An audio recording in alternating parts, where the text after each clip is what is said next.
a spilled glass of red wine, a cruel, echoing laugh.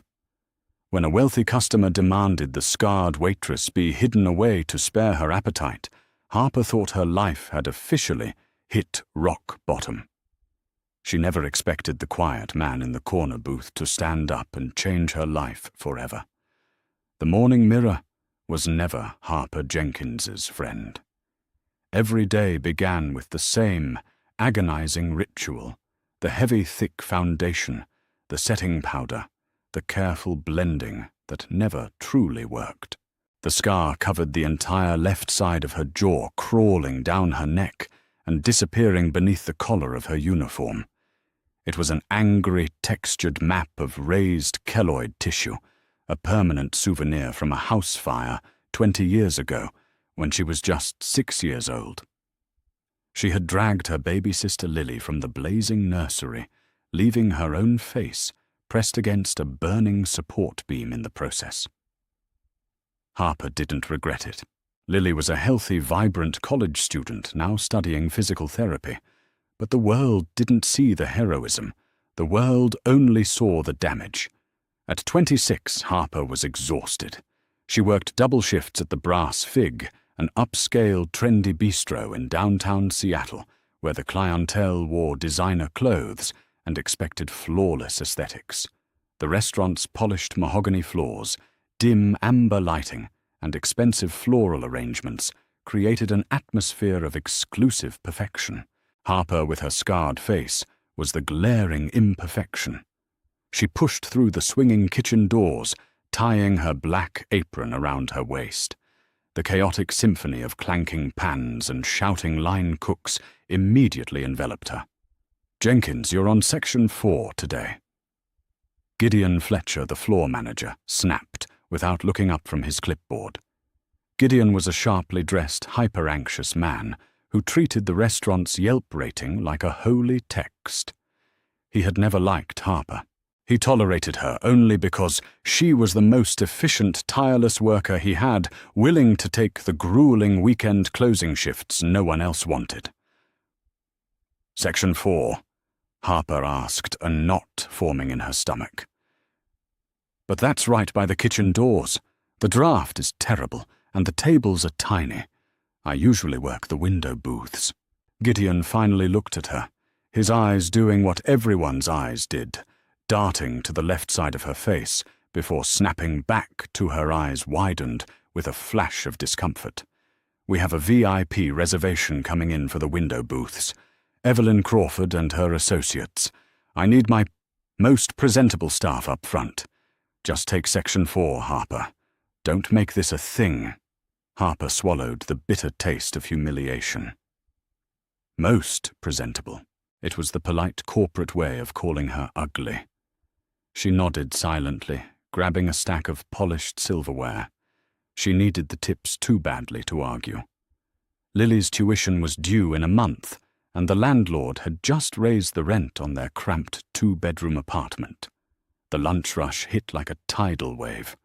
For 2 hours, Harper moved like a machine, balancing heavy trays of roasted duck and truffled risotto, refilling water glasses and plastering a polite, professional smile on her face.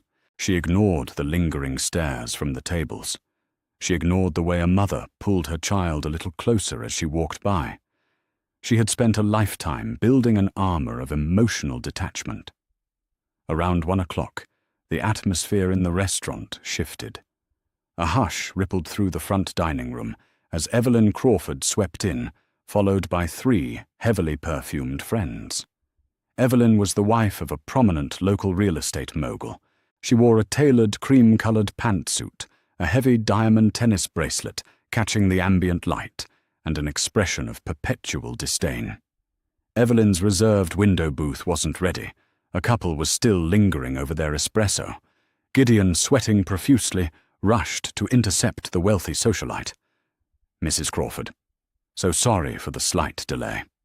If you wouldn't mind taking a seat at table 12 just for a moment, I will personally clear the window booth for you." Table 12 was in Harper's section. As Evelyn and her entourage sat down, Harper took a deep breath, grabbed a pitcher of iced water, and approached the table. "Good afternoon, ladies. Welcome to the Brass Fig. Can I start you off with some sparkling water, or perhaps a cocktail while you wait?" Evelyn turned to answer, but the words died in her throat.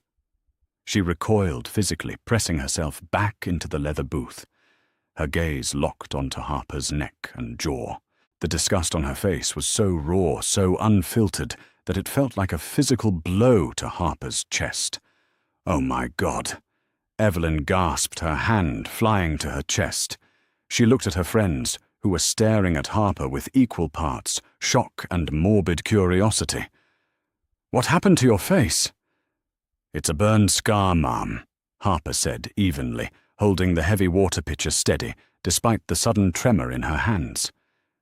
"Can I get you ladies something to drink?" I can't look at that," Evelyn said, her voice rising in panic.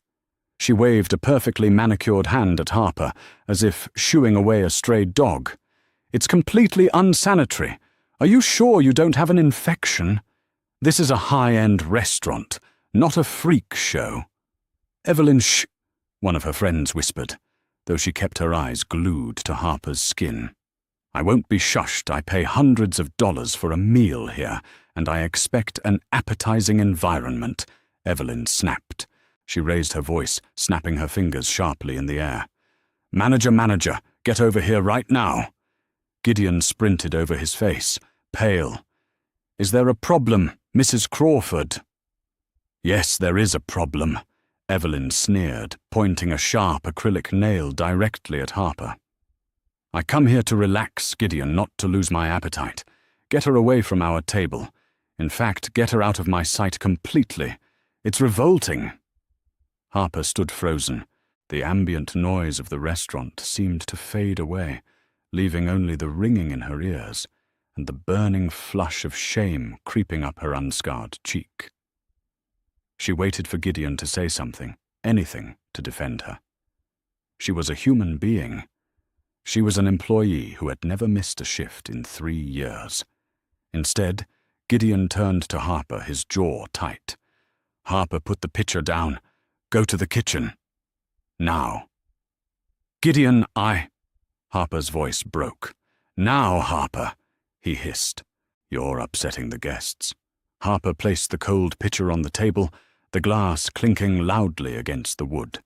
She turned and walked away, her spine rigid, feeling the eyes of half the restaurant boring into her back. Once she pushed through the kitchen doors, she ducked into the dry storage pantry, hiding behind towering racks of canned tomatoes and flour sacks. In the dim light of the pantry, Harper pressed her face into her hands. A single hot tear escaped, tracking down her scarred cheek, stinging the sensitive tissue. She hated herself for crying. She hated Evelyn Crawford. But most of all, she hated the suffocating reality that hard work and a good heart meant nothing in a world obsessed with a flawless surface. Harper spent the next 30 minutes in the back, mechanically rolling silverware into cloth napkins. Her hands moved in a blur, but her mind was trapped in the dining room, replaying Evelyn's cruel words over and over. Every time the kitchen doors swung open, she heard snippets of laughter and clinking glasses. She felt like an exile in her own workplace.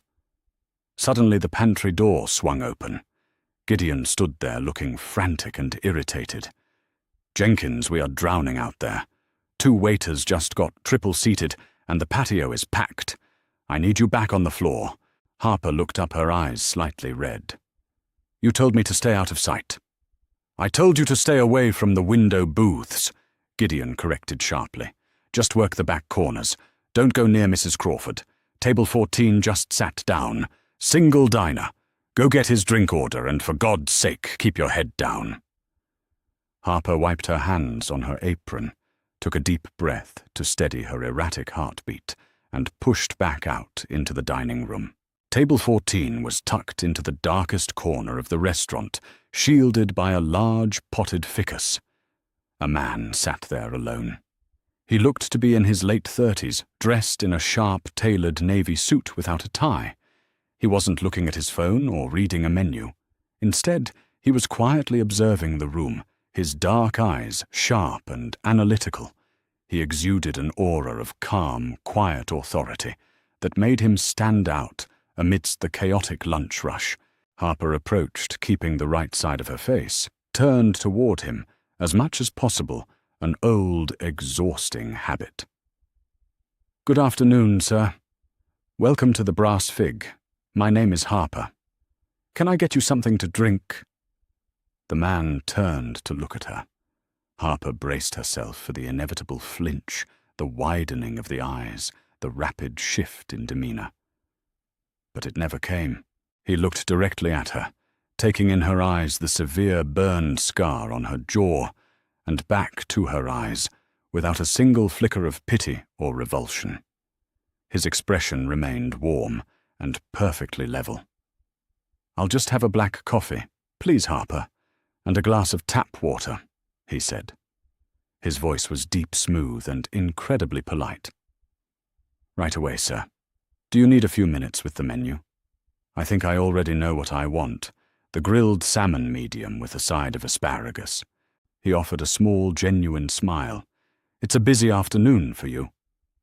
"We're managing," Harper said softly, a tight, grateful knot forming in her chest. It had been a long time since a stranger had looked at her simply as a person. "I'll have your drinks right out." As Harper walked toward the beverage station, she inevitably had to pass near the center aisle. Unfortunately, Evelyn Crawford had finished her meal and was heading toward the restrooms, her entourage trailing behind her. Harper hugged the edge of the aisle, holding a tray with the man's coffee and a pitcher of water, pressing herself against a pillar to let Evelyn pass. But Evelyn wasn't paying attention. She was looking over her shoulder, laughing loudly at something her friend had said. As she turned back around, Evelyn stepped directly into Harper's path. Harper tried to pivot, but the heavy tray shifted.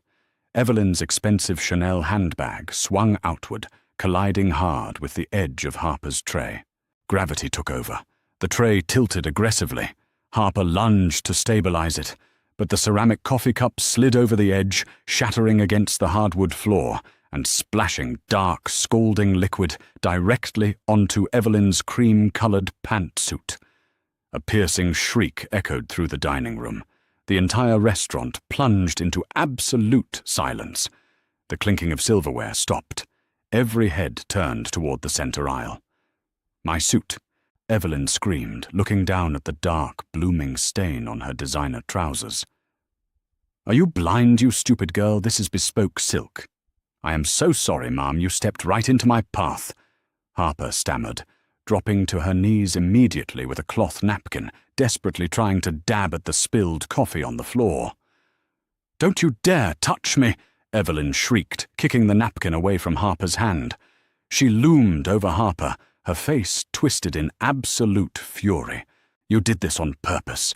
You've been glaring at me ever since I told the manager to get your hideous face away from my table. No, I swear it was an accident." "Shut up," Evelyn spat. "You are a clumsy, disgusting freak. I don't even know why they let someone who looks like a monster serve food to normal people." "What is going on here?" Gideon came sprinting out of the kitchen, his face flushed red with panic. He looked at the shattered cup, the stained pantsuit, and Harper kneeling on the floor. "Your little monster just ruined a $4,000 suit," Evelyn yelled, pointing a trembling finger at Gideon. "I want her fired. Right now. If she isn't fired by the time I walk out those doors, my husband will ensure this restaurant's reputation is buried. We will ruin you." Gideon didn't even hesitate. He didn't ask what happened. He didn't look at the angle of the spill or listen to Harper's side of the story. He just looked at the wealthiest woman in the room and nodded furiously. "Mrs. Crawford, I am so deeply sorry," Gideon groveled. He turned to Harper, his eyes cold and devoid of any empathy. "Harper, you're done. Go to the back, pack your things, and don't come back. You're fired." Harper froze on her knees among the shards of broken ceramic. The words hit her like a physical blow. Fired. How was she going to pay rent? How was she going to look Lily in the eye and tell her the tuition money was gone? The sheer injustice of it all crashed down on her. The tears she had fought so hard to hold back finally spilled over, trailing down her scarred skin. She lowered her head, staring at the floor, too broken to fight back. "Excuse me." The voice wasn't a shout, but it carried an undeniable, booming authority that cut through the tense silence of the dining room like a razor. Footsteps approached slowly, deliberately. Harper looked up through her tears. It was the man from table 14. Nathaniel. He stepped between Harper and Evelyn, his tall frame completely blocking the socialite from looming over the kneeling waitress. He looked down at Harper and gently extended his hand. "Stand up, Harper," he said softly. Harper hesitated, then took his hand. His grip was firm and reassuring as he pulled her to her feet. Evelyn glared at the stranger. "Who the hell do you think you are? Stay out of this. This girl just assaulted me." Nathaniel turned to Evelyn. The warm, polite demeanor he had shown Harper was entirely gone. His dark eyes were like chips of ice. He looked Evelyn up and down with an expression of profound disgust that mirrored the one she had given Harper earlier. "I saw the entire thing, Evelyn." Nathaniel said, his voice dangerously low. "You weren't looking where you were going. You bumped into her. And now you are abusing a hard-working woman to cover up your own profound lack of grace." Evelyn gasped, her face flushing crimson. "How do you know my name? I demand to know who you are. Gideon, throw this man out." Gideon stepped forward, trying to assert his authority. "Sir, I'm going to have to ask you to return to your seat or leave the premises. This is an internal staff matter." "It is an internal matter, Gideon." Nathaniel interrupted smoothly. "Which is precisely why I am handling it." Nathaniel reached into the inside pocket of his tailored suit jacket and pulled out a sleek black leather card holder. He extracted a matte black business card and handed it, not to Evelyn, but to Gideon. Gideon took the card. He looked at it, and the blood instantly drained from his face. He looked from the card to the man, his mouth opening and closing like a fish out of water. Evelyn sneered. "Well, who is he? Some middle management nobody." Nathaniel didn't look at Evelyn. He kept his eyes locked on the sweating manager. "Go ahead, Gideon. Read it aloud for Mrs. Crawford." Gideon swallowed hard, his hands shaking visibly. He is Nathaniel Brooks, the CEO and founder of Brooks Vanguard Holdings." A collective gasp rippled through the nearby tables. Evelyn's jaw dropped, her arrogant posture completely collapsing. Brooks Vanguard Holdings wasn't just a corporate entity. They were the primary investment group that owned the Brass Fig and a dozen other luxury restaurants across the Pacific Northwest. More importantly, to Evelyn, Nathaniel Brooks was the primary venture capitalist funding her husband's latest desperate commercial real estate development. Her husband had spent the last 6 months begging for a meeting with him. "Mr. Brooks." Evelyn stammered, her voice suddenly trembling. I had no idea. You must understand she ruined my suit, and I understand perfectly, Mrs. Crawford." Nathaniel cut her off, his voice echoing in the dead, silent room. "I understand that you believe your bank account affords you the right to treat human beings like dirt beneath your shoes. I understand that you look at a woman who wears a badge of extraordinary survival and see only a target for your own miserable insecurities." He took a step closer to Evelyn, and she instinctively shrank back. "You will leave this establishment immediately," Nathaniel commanded. "You are permanently banned from this restaurant and every other property my company owns. Furthermore, I will be having a very detailed conversation with your husband this afternoon regarding his pending funding." I prefer not to do business with families who lack basic human decency. Evelyn burst into tears, turning on her heel and practically running for the exit, her friends scurrying after her like frightened mice. Nathaniel slowly turned his attention to Gideon, who looked like he was about to faint. "Mr. Brooks, Gideon stammered, sweat pouring down his forehead. "I was just trying to keep the customer happy. You know how it is in hospitality." "I know," Nathaniel said quietly. "The true hospitality requires a spine, and it requires leadership. You displayed neither today. You didn't just fail to protect your employee, you actively participated in her degradation." Nathaniel straightened his suit jacket. "Pack your office, Gideon. You're fired." Gideon's jaw slacked. The clipboard slipped from his sweaty fingers, clattering loudly onto the hardwood floor.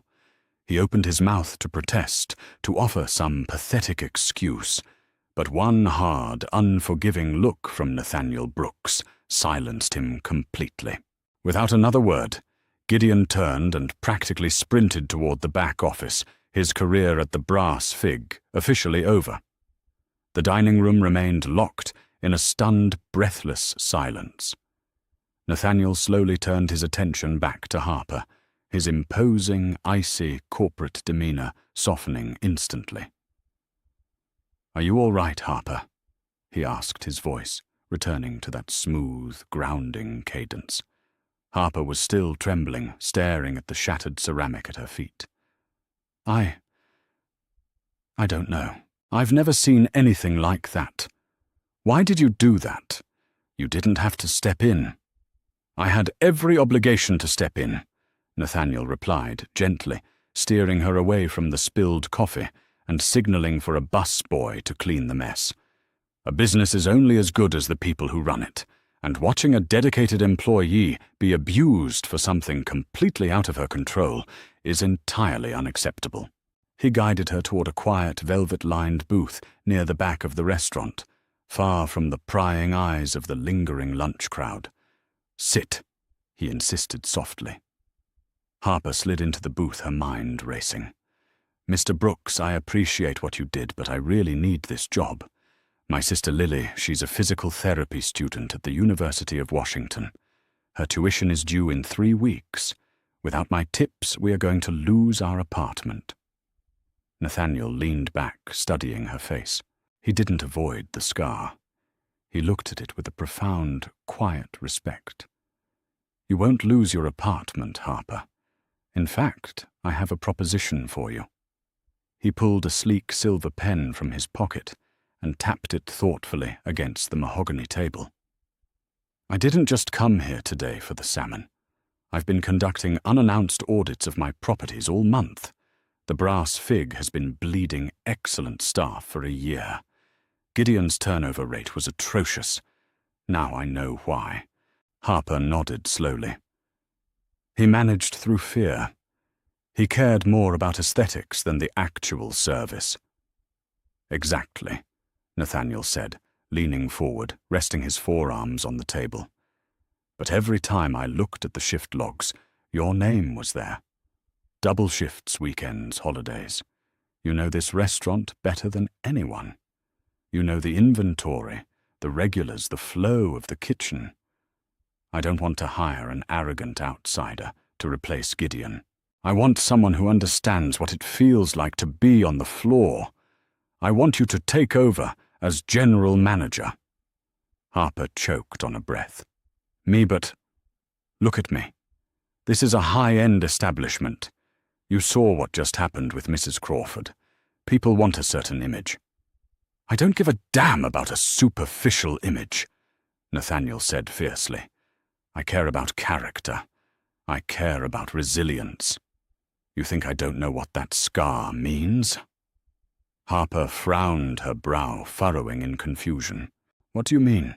Nathaniel sighed, the sharp edges of his billionaire persona fading into something deeply vulnerable. 20 years ago, there was a devastating house fire in the Ballard district. A 6-year-old girl dragged her infant sister out of a collapsing, burning nursery. It made the front page of the Seattle Times. Harper's heart pounded against her ribs. How do you know about that? Because the brave firefighter who pulled you both from the porch before the roof collapsed was my older brother, Jonathan. Nathaniel revealed his voice, thick with uncharacteristic emotion. He brought the newspaper clipping home. He kept it pinned to his fridge until the day he passed away. He always said that little girl was the bravest person he ever met in his entire career. When I acquired this restaurant group and saw your employee file the background check, flagged the address and date of your injuries, I knew exactly who you were, Harper. Tears pricked Harper's eyes. For 20 years she had carried the physical trauma of that night, believing the world only saw her as a damaged tragedy. To hear that someone had viewed her as a hero, that a firefighter had kept her story as a badge of honor, shattered the heavy invisible walls she had built around her heart. I don't know what to say, Harper whispered, hastily wiping her eyes with the back of her hand. Say you'll take the job. Nathaniel smiled. A starting salary of $120,000 a year, full health benefits, and a schedule that actually allows you to see your sister. Harper didn't hesitate this time. She reached across the table and shook his hand firmly. I won't let you down, Mr. Brooks. Call me Nathaniel. The shift in power. True leadership is not about maintaining a flawless surface. It is about recognizing the raw, unfiltered value beneath it. Over the next 6 months, the brass fig underwent a massive, beautiful transformation. Harper completely stripped away the toxic, hypercritical environment Gideon had fostered. She promoted the hardest-working line cooks, instituted fair scheduling, and completely redesigned the guest experience. Staff morale skyrocketed, and with it, the restaurant's profits soared to record highs.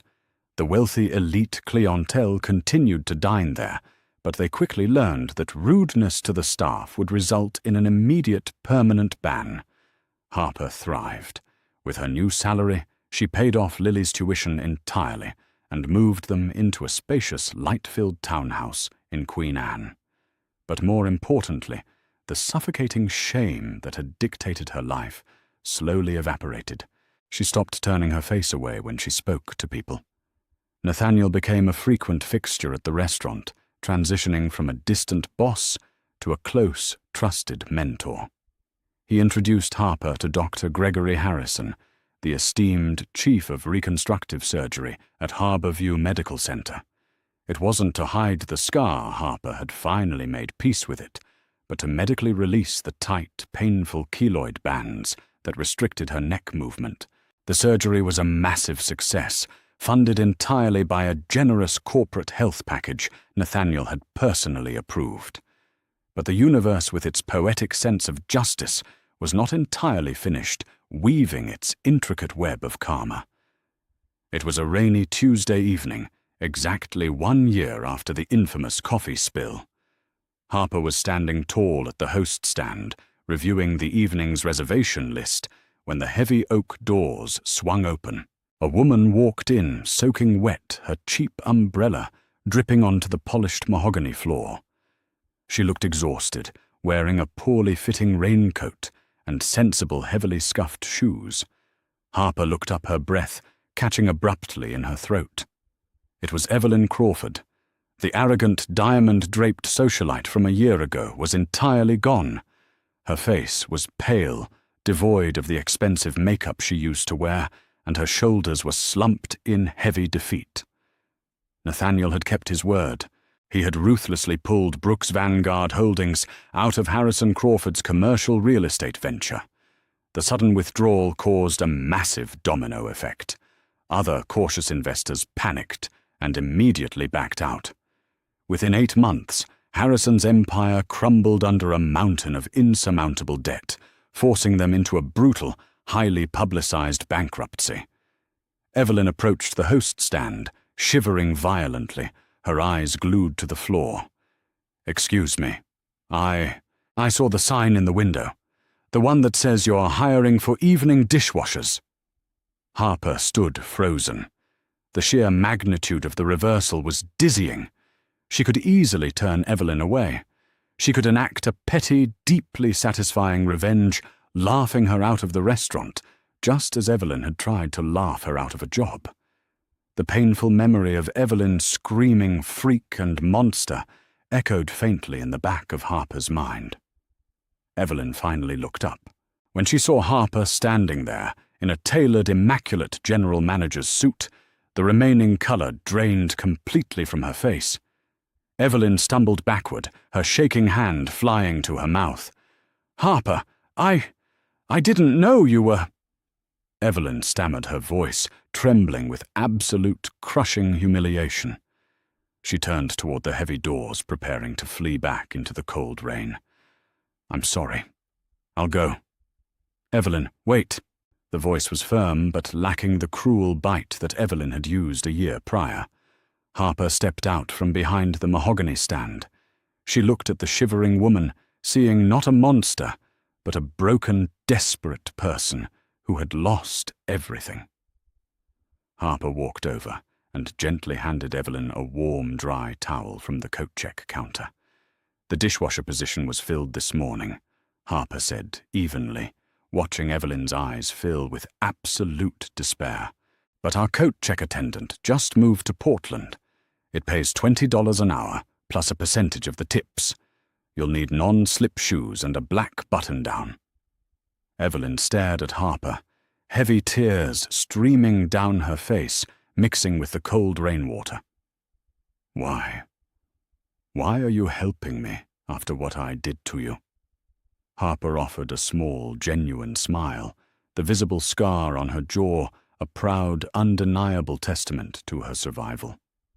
"Because, Evelyn, unlike some people, I don't look at someone in pain and try to make it worse." The restaurant buzzed warmly behind them, a beautiful symphony of laughter, clinking glasses, and genuine hospitality. Harper Jenkins had walked through the fire twice in her life. The first time she saved her sister. The second time she saved herself. And in doing so, she had built a life so magnificent, so deeply rooted in grace, that absolutely no amount of cruelty could ever burn it down again. Harper's extraordinary journey proves that your deepest scars can become your greatest strengths when met with grace and resilience. Never let the cruelty of others define your worth. If this story of justice, second chances, and undeniable karma moved you, please hit that like button. Share this video with someone who needs a reminder of their inner strength, and subscribe to our channel for more inspiring real-life drama stories every week.